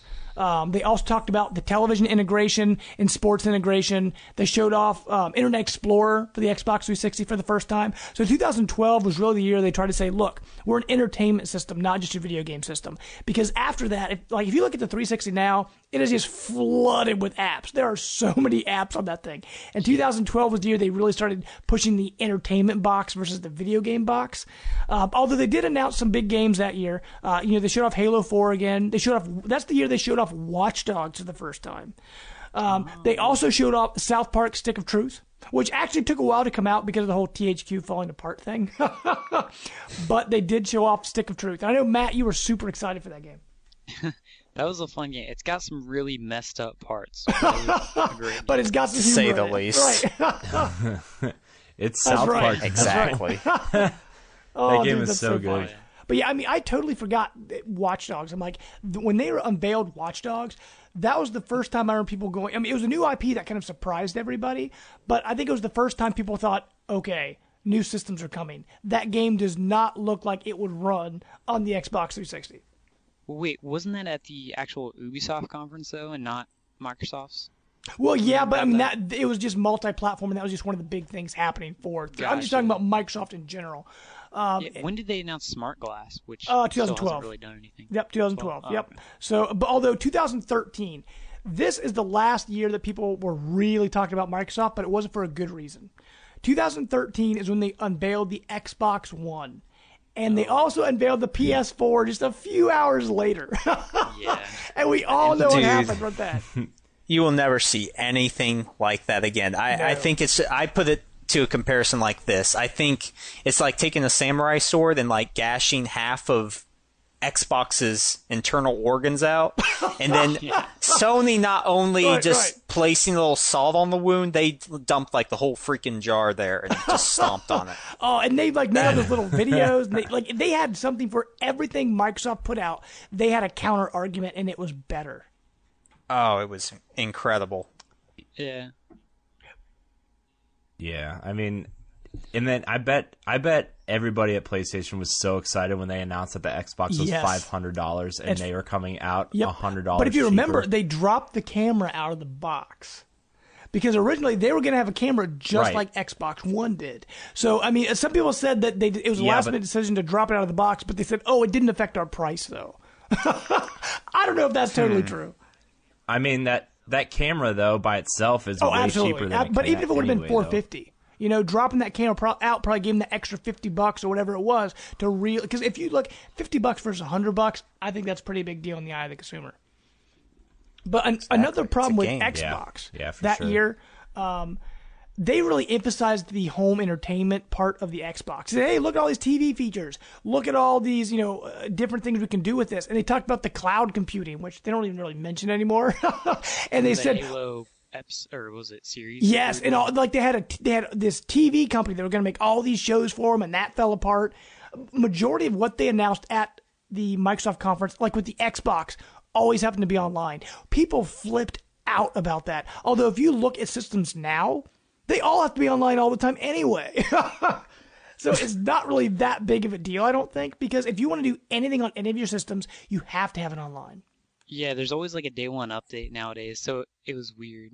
Like I remember people making comparisons months later. They said after the systems launched, they said, well, wait a minute, PS4 never said they have these, but basically for anything to function, it's the same thing as an Xbox. Exactly. I mean, people started to realize afterwards, oh wait, PlayStation's doing the same thing. They just didn't, call it the same. They kind of they averted your eyes to look and say, hey, look over here. So, but I mean, it really helped, trouncing Microsoft. Although at the Xbox One, they did talk about games. They talked about Titanfall, which at the time was like Game of the Show. It was a huge deal. We all kind of know how that turned out. But they also talked about Killer Instinct. Dead Rising 3 was that year. One big thing for Microsoft, what they did, they showed off, they opened the conference, if you remember, with Metal Gear Solid 5, The Phantom Pain. Oh, yeah. Like, that was a big deal for them back then. Yeah. Because that was always known as a Sony exclusive. And now, Microsoft is showing it off for the first time. Well, that was kind of like Sony doing it with Destiny. Exactly. You're taking what you have. Taking Bungie. Exactly. Taking what you have in your mind, and they're trying to convince you, oh, that is not. It's kind of like what they're doing with Call of Duty now. People always saw Call of Duty as an Xbox system seller. And now it's totally different because now everyone's sort of leaning toward PlayStation 4 for their Call of Duty because all the demos for Call of Duty now are on PlayStation 4. That's true. And then Phil Spencer came in. I was just going to say, Phil Spencer came in on his white steed of justice and righted the failing ship of Xbox Right. One. I think with him coming in, he's made a huge difference on that. So I mean that was a pretty big deal. But last year. Exactly. I mean, him coming in, he's changed so much. He dropped the Kinect, which was a pretty big deal because that extra $100 was all the Kinect. And really, Matt, you had your Kinect hooked up for pretty much forever. I had mine. It was hooked up for quite a while. And I know we had to we disconnected it because my wife was like, oh, it's watching me. You got to turn it off. So I would always turn it off or whatever. And eventually I'm like, you know what? I don't even use it anyway. So I just unplugged the thing completely. So, I mean, Matt, I know it took you a while, but you finally. I was gonna say you finally disconnected your Kinect. Yeah, but I'm actually thinking about hooking it up again. I think it's just I would say for the same reason everybody said anything good about a Kinect, the voice control. I mean, my wife and I, it was just so easy. We would come home, be like Xbox on, Xbox, go to Netflix. Never had to look for anything. I still, after disconnecting it, like it was only like 2 weeks ago I first disconnected it. I was trying to find like the settings and all these different things. And I'm like, where do I go? I have to look around here. You got to find shortcuts, right? It was just so easy to just be like, Xbox snap this. And that part was really convenient. Sure. I'm keeping it because we have that Disney, what was it, that Harmonix game the Fantasia game came out.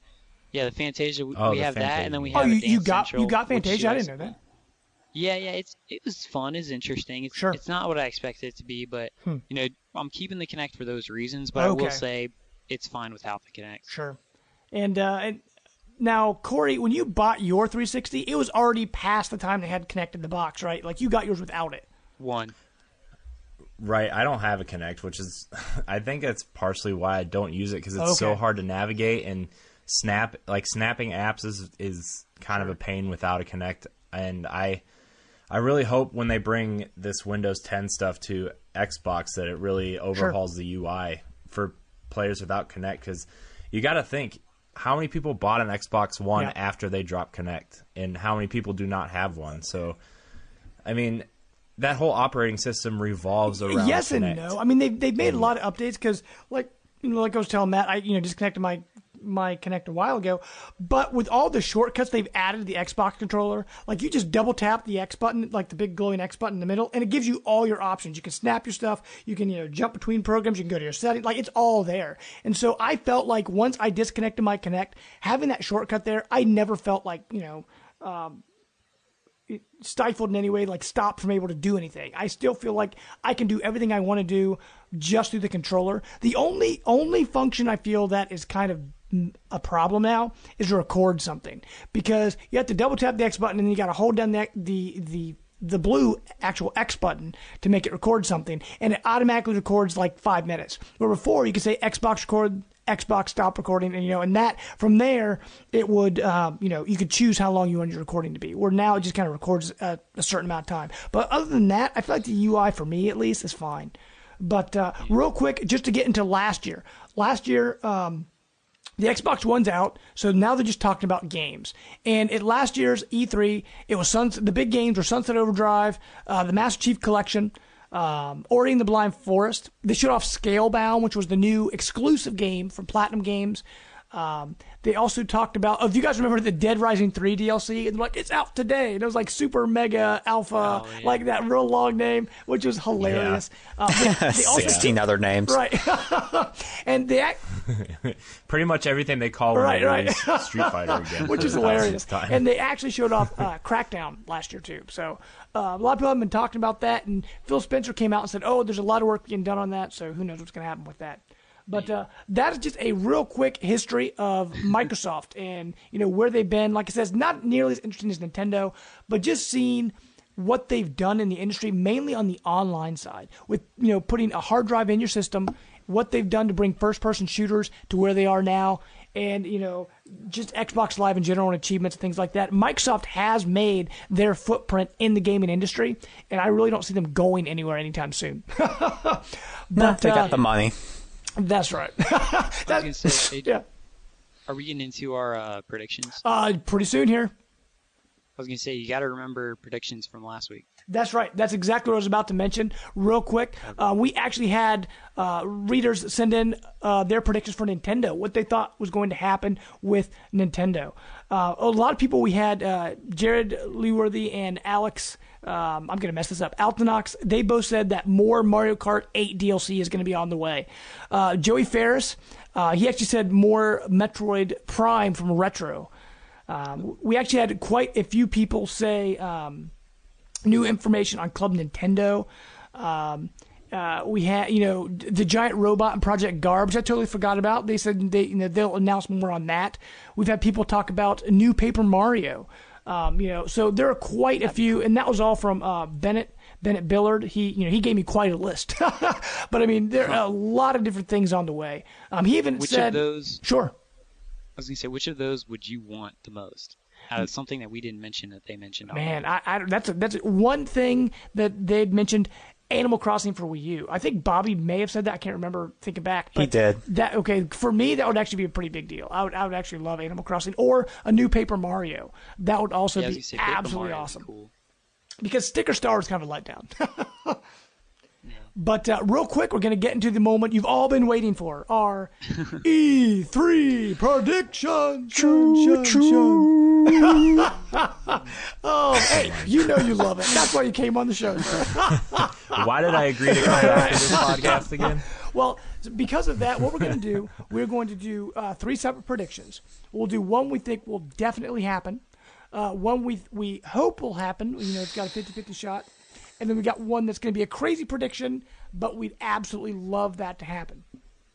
For me, I'm going to start this time. How about that, guys? Ha! Sounds good. My first prediction, Gears of War Remastered is coming because a lot of stuff has slipped, screenshots and video and things like that. My prediction is they're going to pull a Master Chief where they said, we're just doing the first one. We're Master Chief. They said, we're just doing 2. And boom, it was a whole collection. I think they're actually going to do a Gears of War Remastered collection. It may not include Judgment. I think it's probably just going to be the main trilogy, but I think they will announce a full Gears of War trilogy. That's my first prediction. I guess, Corey, will jump to you now, sir. I think we know Rare's working on something. They've already said they're working on something. I think it's a Banjo.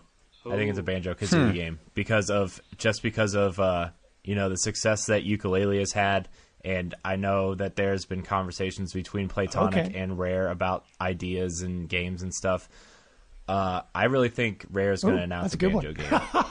Well, what about? Oh, sorry. Go ahead, Matt. Oh, no. No, go ahead, sir. You can go next. No, I didn't have anything to say. I'm saying you can say your next prediction. Mine actually, I'm going to save.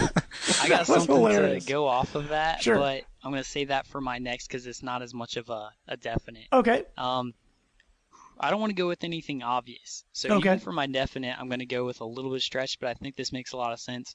They're going to be pushing Windows 10. Okay. And a lot of people are saying that they're going to announce some cross-buy games between PC and the Xbox One. Mm-hmm. I think Halo Wars 2 is going to be announced, and it's going to be cross-buy between PC and Xbox One. Okay. And I think it's a stretch because Ensemble Studios closed so many years ago, but it is a game series that has been rumored a lot, and I think it could be in the works. So I'm thinking that's going to be announced as their big kind of cross-buy thing when they talk about their connection to Windows 10. Okay. Didn't the guys from Ensemble form another studio that does RTS? Probably. That's probably them. Then. I think that after Ensemble closed, that studio that they formed did the DLC for Halo Wars. Okay. So I mean, that's not that big of a stretch. I think I would be excited. That's a really good idea. Well, what about you, Brant? I know you're a huge Microsoft fan. What do you got for your definite? Right. Microsoft buys Sony and right. Microsoft buys everything and releases nothing. What do you got?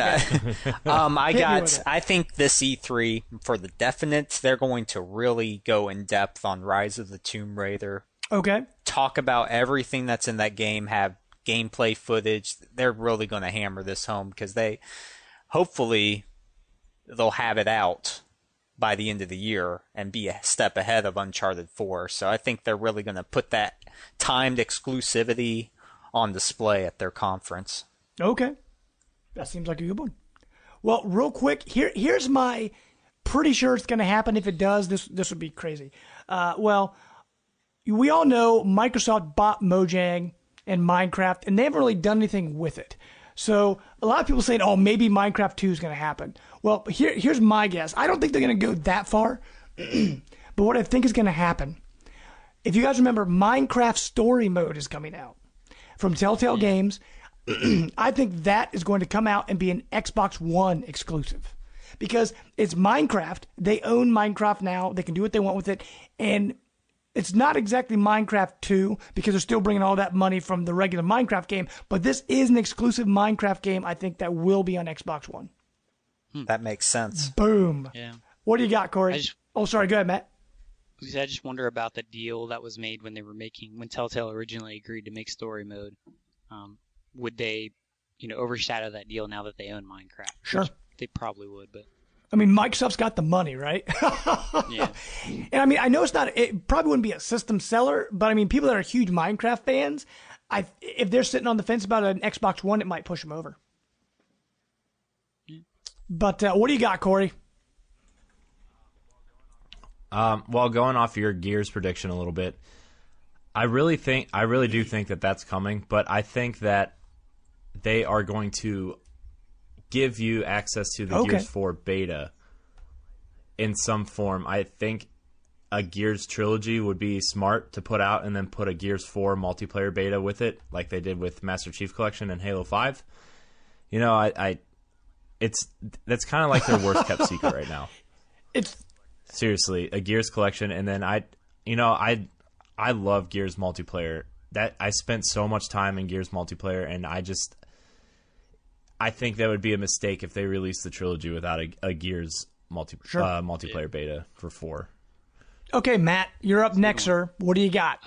I like that one. I just hope that they don't have this thing where we're like, oh, you can go to Gears 1 maps, then Gears 2 maps, because then a Master Chief Collection. So I'm hoping that. Right. But this is actually going off of Corey's last prediction a little bit, because I had this down, but it's more of a stretch. I know this is a stretch. I'm going off the wall on all mine here. Oh, no. I did some research. I read somewhere that last year, Twisted Pixel, which is one of those forgotten studios that came out of Logo Cycle at the beginning, and they've always made Xbox games, they were having meetings with the people at Rare. Okay. So whether anything came of it, I don't know. So my kind of little bit maybe pretty sure something here. I'm actually saying that Twisted Pixel is going to reboot Banjo-Kazooie. Oh. And instead, Rare's new IP is going to be a new Conkers. Okay. It's a little stretch, I know, but I'm going Conkers because they got it. I just had a really good idea going off of your prediction just now. I mean, when you said Twisted Pixel, I thought you were going to say Twisted Pixel. That's what I was going to say. Exactly. Yeah, that's me what too. I really thought you were going to say. That could be true, too. That could be true. Actually, that actually sounds a lot better. I'll still stick to mine since I already said it. But that sounds a lot better because Twisted Pixel did have meetings with Rare. Okay. And they're not connected because one's in England and one's in Texas. That's actually that makes a lot of sense, actually. If Twisted Pixel does Battletoads, that would be awesome. Because Explosion Man stuff was great. Yeah, I was kind of off topic. I was listening to a podcast a couple weeks ago, and they said that Yacht Club Games would be the perfect team to reboot Battletoads 2, coming off Shovel Knight and including all that in the Xbox One version. Very true. So, and I thought. And what they did with the Xbox Xbox One of Shovel Knight, where they pretty much gave you like mini versions of all the levels from like the famous stuff. It was great. But was it great or was it hard as crap? It wasn't nearly as controller? difficult, that's for sure. But okay, Brant, what do you have for us for your second prediction? Well, I was going to piggyback off of Matt, who piggybacked off of Corey, who piggybacked some ideas from you, who piggybacked off this homeless guy saying all the right. But I'll change it. I'll change it here. This one I think is a given. They're going to have some type of gameplay for Halo 5 Guardians. Okay. I think. It might be their last announcement, but I think they're going to have this really awesome cinematic gameplay footage that they'll have at the end, and maybe have some playable stuff on the show floor to go along with that. Sure. Because face it, guys, this is their hugest game, and they need to bring the games and good stuff. That's one putting money in the bank, right, sir? Put it in the bank. They have to deliver on Halo 5. Oh, yeah. With the debacle that Master Chief Collection was, and as good as Halo 4 was, it wasn't really well received in the community. If Halo 5 does not deliver, Halo is in trouble. Like, in big trouble, I think. Okay, guys. Last prediction. This is the one that's going to be crazy, but you have just a slight bit of hope it could happen. Okay, for me on this one, I don't know if you guys remember a while ago when they announced PlayStation Now, where you can stream your old PlayStation games, and they asked Microsoft, will you ever do this? And they said, well, it's possible. We could do it in the future, but people forgot they ever said that. Well, my prediction, this year they will announce that they will have their own streaming service that lets you stream 360 games and original Xbox games. Because, people...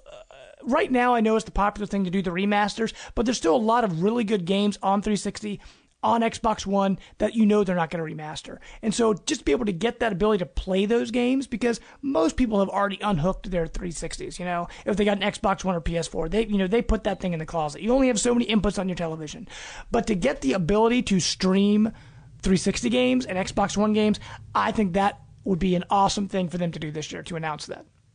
Yeah, and the fact that like they've been pushing the cloud. I know it's a really polarizing. Yeah. Many people say it's great, and some people say, oh, it's just not anything. And usually it just shows what your views are. But if the cloud is anything, it could handle something like that. Sure. If the cloud is anything that's decent, so. They've been talking about the cloud computing for a while, and they tried to show it off last year with Crackdown. So we'll see what comes of that. Yeah. But okay, Corey, what do you got for your somewhat crazy, hopeful prediction? Oh man, it's so tough to predict something like that because, yours was good. I've been thinking about this ever since you invited me. Ever since you invited me to come back on the podcast, and I'm truly stumped. The only thing I can think of is if they announce some new IP that will be their new IP going forward, along with Halo and Gears. But that's not even out of the blue. For Microsoft, it would be, because if you think back on the Xbox One, they had tons of new games like Blinks the Cat and Voodoo Vince and all these these crazy things that they don't even talk about anymore. So and they didn't really do that in 360 much. So if they start doing that in Xbox One, I think that would be a pretty big deal. Yeah, but as far as predictions go, Phil Spencer said they're really going to try to hit that nostalgia thing because they finally have enough IP to do something with. I think they're going to pull out some kind of old IP that people our age may remember, but some of the younger people that listen to this won't remember. So I think they're going to pull out some kind of nostalgia card for a game. I think they're going to go that route somehow. That's not Banjo or Conquer or anything that we already know exists and is still kind of relevant. Cool. Okay. Well, Matt, what do you got for us? I have my off one, but just going off course real quick. I think that game is going to be either Beyond Good and Evil, a new one, or a Psychonauts 2, or a Psychonauts spiritual successor. I think that'll be what they do for the off the nostalgia one. But I think for my off the wall one, this isn't even really just about exclusives. I just want this game so bad more than anything. Okay, what you got? For years, even if it's in EA's conference, if they announce Star Wars Knights of the Old Republic 3 and fix the problems that they did with Revan in the Old Republic in some way, that would be the greatest E3 ever in my experience as a gamer watching E3. That is the one. I don't care if it's multi-platform, if it's exclusive. If it is on a PS4 only, I will buy a PS4 for that game. You heard it here, folks. You heard it here. I would love a Knights of the Old Republic 3. Yeah. I am so surprised they never made a third one. The Old Republic was kind of supposed to be that way, I guess. Yeah. Right? I didn't play that. In the Old Republic, it's supposed to be 100 years after 2, and there's Revan apparently went off into dark space and then got all evil and came back, and you have to defeat him, and he's alive 100 years later. It was a really stupid ending for him. So they really need to fix that, right? Fix it, and they could still keep that ending, I guess, within their canon, but still make a 3 that's based right after 2 and involve new characters and do a lot of great things. That would make for better choices. I don't know, but they should do it. Yeah. Well, you never know. Man, that twist after that in that first game, though. Oh my gosh, that was the first time I think in a video game I was like, what? I'm the bad guy. Spoiler alert! Oh that was crazy. I haven't played it yet, you guys. Yeah. Spoiler alert for a 13-year-old game that you can now get free on your iPad. True, 99 cents. Okay, Brant, the moment everybody's been waiting for. To end our prediction show for the Xbox One. You end it on me, of all people. What would you say is your off-the-wall prediction for Microsoft? Hit us with it. Microsoft will ruin their whole press conference by going into HoloLens for the whole conference talking about games. They only spent a couple minutes. But... Well, yeah, that actually that depends. could be You're right, dude. I didn't think about that. That could be a big issue because with HoloLens They coming need out, to get in the VR they said it's gonna craze. work on Xbox One. Yeah. That's actually I think they'll just maybe not go in depth too much on it, but just talk about some of the gaming relevancy of the tech and I don't think they'll have any really demo for it, but just talk about some of the ideas they have going around. Like I know they had that Minecraft sort of virtual reality thing going on and I mean, it's so different from every other VR type of experience. It might be the boon they need. Sure. To make a difference. You never know. Well, there you have it, folks. Those are our predictions for Microsoft at E3, which is a week from Monday. That just blows my mind how soon E3 is. Oh, so awesome. But guys, so don't forget, excited. you can enter our contest to win a copy of SteamWorld Dig for the Xbox One. Once we post this episode, we will make a post about this contest. So go ahead and like and share that on our Facebook. That'll count as an entry for you. Also, if you retweet it on Twitter, that counts as an entry. And if you +1 it on our Google Plus page, that also counts as an entry. So maybe you can be like Bremy, who won the Silver Mario, and you can win a copy of SteamWorld Dig for the Xbox One. So I guess real quick, Corey, just sort of remind people where they can find you. All right, well, you can find me on Twitter, Twitch, and YouTube, and Facebook now at RogueSpartan4. You can find all of mine and Dan's content on digitalnerdadvocates.com and contributions by James and Josh. You guys have reviewed games for us that still get a lot of hits, actually. Josh, I was looking it up. You know, your Bloodborne review still gets a ton of hits for being so late after it comes out. But yeah, and you know, you can check us out on our own podcast on the Digital Nerd Advocates podcast. Next Tuesday we are recording, should be up on Wednesday. But yeah, awesome. That's where you can find me. Also, man, thanks for coming on the show. You took all that abuse from us today. Thanks for coming back. I didn't think you would because you're like, man, I hate those guys. Yeah, dude, and check out their podcast too. Absolutely, man. Your podcast is great. And like you said, what, episode 8? Is that what you said it was? No. We're recording episode 6 this coming week. And yeah, it is a great show, you guys. So make sure to check it out on iTunes. So it's awesome. But to find us, you can find us on Facebook, the Life of Gaming Podcast. We're also on Twitter at Life of Gaming Pod and on Google Plus. You can find us on iTunes, so make sure to go and rate us and subscribe on iTunes. We'd really appreciate that. You can also find us on SoundCloud. We're also there. You can check out our YouTube channel where we do post the podcast on there, the audio version of the podcast. But we also have these awesome Let's Plays coming out from Matt here with his Donkey Kong Country stuff coming up here. We got the Toe Jam and Earl stuff. I know I've still got some more Shovel Knight to put up there. So we're going to keep filling that full of content for you guys. So make sure to follow that. You can follow... Oh, sorry. Go ahead, man.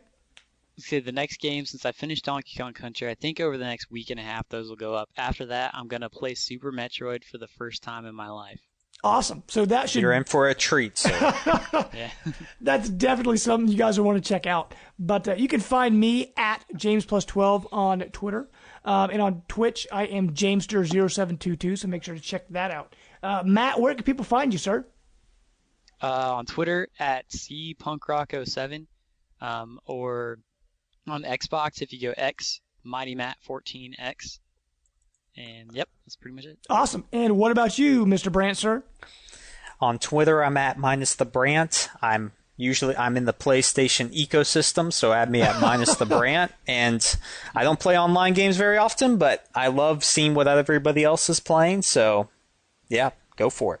Awesome. Well, hopefully you guys have enjoyed spending this last hour and a half or so with us and enjoyed the show. But make sure to check out all our work we've been working on. And until next time, guys, we are out. Bye. Later.